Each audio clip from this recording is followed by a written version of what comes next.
SKM మహాధర్నలో POW Sanjay గారు మాట్లాడుతూ గుట్ట నెత్తి మీద పెట్టి పండు చేతిలో పెట్టి అమ్మవన్నట్లుగా ఉన్నది ఈ బీజేపీ ప్రభుత్వం తెస్తున్న చట్టాలు అంటూ మాట్లాడారు. అదేవిధంగా ఈ బీజేపీ ప్రభుత్వంలోనే ఈరోజు చర్చిలపై దాడి జరుగుతుందంటూ కార్మిక సంఘాల నాయకులు మాట్లాడుతున్నారు. ఇంకా రేపు బీజేపీ ప్రభుత్వం వస్తే రాజ్యాంగాన్ని తీసేసి రిజర్వేషన్లు పోతాయని మాట్లాడారు శంకర్ గారు. ఈ మహాధర్నాకు విచ్చేసినటువంటి మిత్రులందరికీ కూడా ముందుగా ఉద్యమ అభివందనాలు. రైతాంగం గత సంవత్సరం పోరాడి సాధించుకున్నటువంటి ఈ ప్రభుత్వాన్ని మెడలు వంచి రాయించుకున్నటువంటి దాన్ని ఇవాళ నువ్వు అమలు జరుపుతావా అమలు జరపవా అని ప్రశ్నిస్తూ రోడ్ల మీదకి వస్తున్నటువంటి పరిస్థితి ఉంది. హక్కును సాధించడం కోసం 1 సంవత్సరం కాలం పాటు చారిత్రాత్మకమైనటువంటి ఉద్యమాన్ని నడిపినటువంటి రైతాంగం తిరిగి ఇవాళ సాధించుకున్నటువంటి హక్కును కూడా అమలు జరుపుకోవడం కోసం పోరాడాల్సినటువంటి పరిస్థితులకు నెట్టబడింది.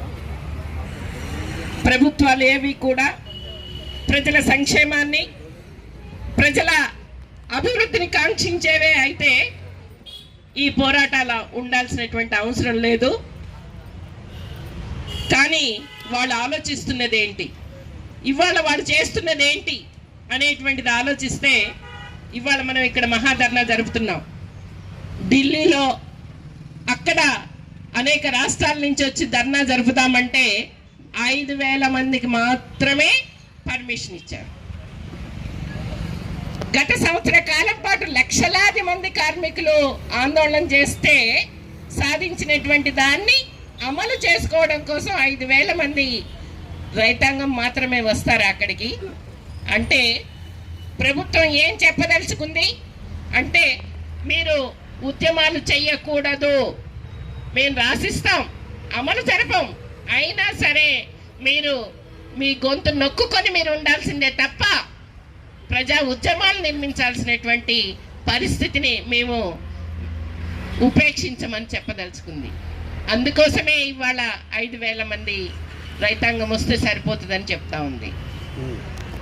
కార్మికులకేమో 100 సంవత్సరాల పాటు సంఘం పెట్టుకునే హక్కు, పోరాడేటువంటి హక్కు, అనేక వేతనాల్ని పెంచుకోవడానికి చేసుకునేటువంటి హక్కులు ఏవైతే ఉన్నాయో ఆ హక్కుల్ని అమలు జరుపుకోవడానికి వీలు లేకుండా 29 చట్టాలను తీసేసి ఒక 4 కోళ్లను తీసుకొస్తే మీరు మాట్లాడడానికి వీల్లేదు. కార్మికులు మాట్లాడద్దు, రైతులు మాట్లాడద్దు. మహిళల ఓట్లు కావాలంటే మహిళలకి ఓ చట్టం తీసుకొచ్చాం, మీరు నిర్ణయాధికారాల్లో భాగస్వామ్యం అడుగుతున్నారు కదా, అందుకోసం చట్టం తెచ్చామని చెప్తున్నారు.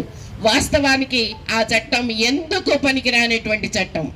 ఇందాక మన శంకర్ చెప్పాడు, ఇవాళ ప్రభుత్వాలు ఉన్నటువంటి హక్కుల్ని తీసేయడం కాదు, ఉన్న రిజర్వేషన్నే తీసేసేటువంటి పరిస్థితికి ఇవాళ ప్రభుత్వం ఆలోచిస్తూ ఉంది. దళితులకు, ఆదివాసీలకు, మహిళలకు ఉన్నటువంటి హక్కులు లేకుండా చేసేటువంటి పరిస్థితి ఇవాళ బీజేపీ అనుసరిస్తూ ఉంది. అలాంటి నేపథ్యంలో మేము చట్టం తెచ్చాము, మీరు అందరూ మాకు ఓట్లేయండి, మళ్ళీ మాకు అధికారాన్ని ఇవ్వండి నమ్మడానికి సిద్ధంగా మహిళలు ఏం లేరు. మహిళలు ఖచ్చితంగా నువ్వు తెచ్చినటువంటిది ఉట్టి చెత్త చట్టం, అది ఎందుకు పనికిరాని చట్టం. మేము సమాజంలో సగభాగంగా సమభాగస్వామ్యాన్ని కోరుతూ ఉంటే మీరు తీసుకొచ్చేటువంటి చట్టం ఏదైతే ఉందో అది ఇప్పుడు అమలు చేసేటువంటిది కాదు, అమలు జరిపేటువంటిది కాదు, మీరు ఓట్ల కోసం మాత్రమే చట్టం తీసుకొచ్చారు అనేటువంటి విషయాన్ని ఘంటాపదంగా మహిళలందరూ కూడా గుర్తించినటువంటి నేపథ్యం ఇది. మణిపూర్లో మహిళల మీద జరుగుతున్నటువంటిది, జమ్మూ కాశ్మీర్లో మహిళల మీద జరుగుతున్నటువంటిది, గుజరాత్లో మహిళల మీద జరుగుతున్నటువంటి అత్యాచారాలు ఏవైతే ఉన్నాయో అవన్నీ కూడా కొనసాగించేటువంటి పద్ధతుల్లోనే మీరు వ్యవహరిస్తా ఉన్నారు. ఏం చేశారు? ఇవాళ వాళ్ళకు సంబంధించినటువంటి ఒక ఎంపీ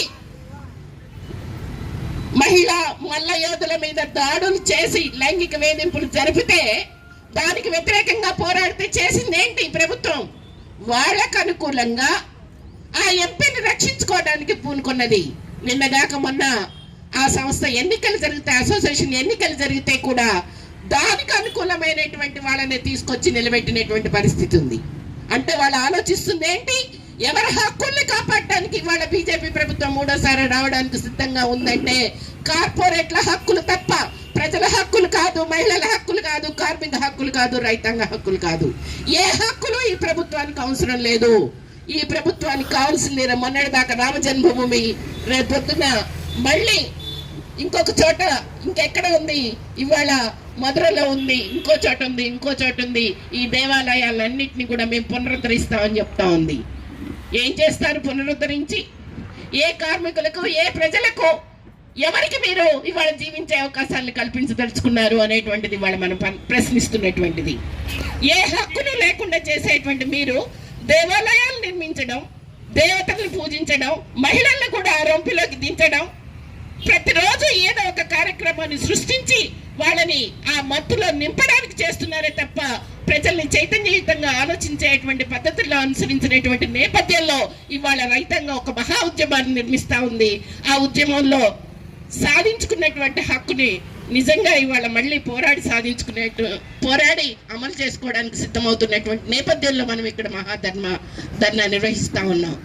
ఈ ధర్నా సందర్భంగా బీజేపీ అనుకూల వర్గాలు అనుసరిస్తున్నటువంటి విధానాలన్నింటినీ కూడా మనం గుర్తు చేసుకోవాలి. రాబోయే ఎన్నికల్లో ఈ బీజేపీని ఓడించడానికి మనం సిద్ధం అవ్వాలి.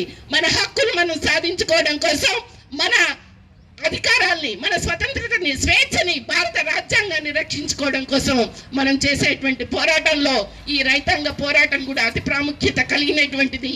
ఆ ప్రాముఖ్యత కలిగినటువంటి మహా ఉద్యమంలో ప్రగతిశీల మహిళా సంఘం కూడా భాగస్వామ్యం తీసుకుంటూ ఈ సందర్భంగా అందరికీ ఉద్యమ అభినందనలు తెలియజేస్తూ ముగిస్తాం. కామ్రేడ్స్, ఈ కార్యక్రమాన్ని ఉద్దేశించి అనేక మంది నాయకులు మాట్లాడారు.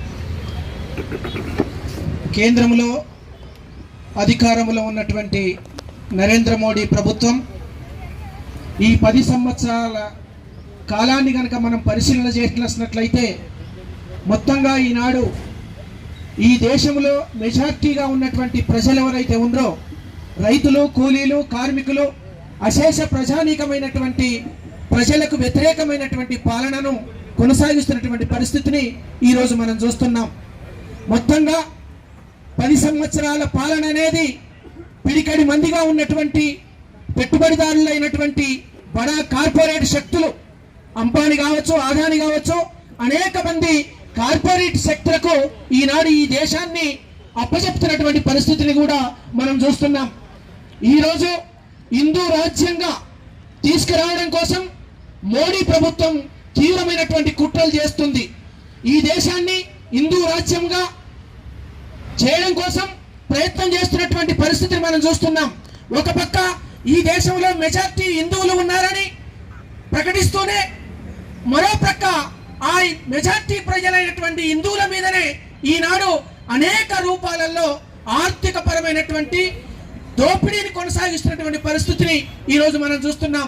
పెట్రోల్ ధరలు కావచ్చు, డీజిల్ ధరలు కావచ్చు, వంట గ్యాస్ ధరలు కావచ్చు, లేదు పరోక్షంగా జిఎస్టీ పేరుతోటి కోటాది కోట్ల రూపాయల, లక్షలాది రూపాయల ఆర్థిక పరమైనటువంటి పన్నుల భారాన్ని మోపుతున్నటువంటి పరిస్థితిని కూడా ఈరోజు మనం చూస్తున్నాం. అందుకే మోడీ ప్రభుత్వము పిడికడి మందిగా ఉన్నటువంటి బడా కార్పొరేట్ శక్తులకు ఊడిగం చేస్తున్నటువంటి పరిస్థితిని మనం చూస్తున్నాం. మోడీ ప్రభుత్వాన్ని వ్యతిరేకించినటువంటి వాళ్ళను, ప్రశ్నించినటువంటి వాళ్ళను ఈనాడు అనేక నల్ల చట్టాల పేర్లతోటి, అది ఉప చట్టం కావచ్చు, నియా చట్టం కావచ్చు, అనేక చట్టాల పేర్లతోటి ఈనాడు ప్రజా ఉద్యమాలను, రైతు ఉద్యమాలను అణచివేయడంలో భాగంగా ఈనాడు నరేంద్ర మోడీ ప్రభుత్వం అనుసరిస్తున్నటువంటి విధానాలు మనం చూస్తున్నాం. అందుకే పంజాబ్, హర్యానా బార్డర్లో ఉన్నటువంటి రైతు ఉద్యమం మీద తీవ్రమైనటువంటి నిర్బంధాన్ని ప్రయోగించి శుభచరణ్ సింగ్ అనేటువంటి యువ రైతును కాల్చి చంపినటువంటి పరిస్థితిని కూడా మనం చూస్తున్నాం. ఈ రోజు ఉదయం ఛత్తీస్గఢ్ లో పాస్టర్ల మీద, క్రిస్టియన్స్ల మీద దాడి చేశారు ఆర్ఎస్ఎస్ బీజేపీ గుండాలు. ఆ ఆర్ఎస్ఎస్ బీజేపీ గుండాలు పాస్టర్స్ మీద దాడి చేయడం మూలంగా ఆ పాస్టరు ఈ రోజు ప్రాణాపాయ స్థితిలో ఉన్నటువంటి పరిస్థితి మనం చూసాం.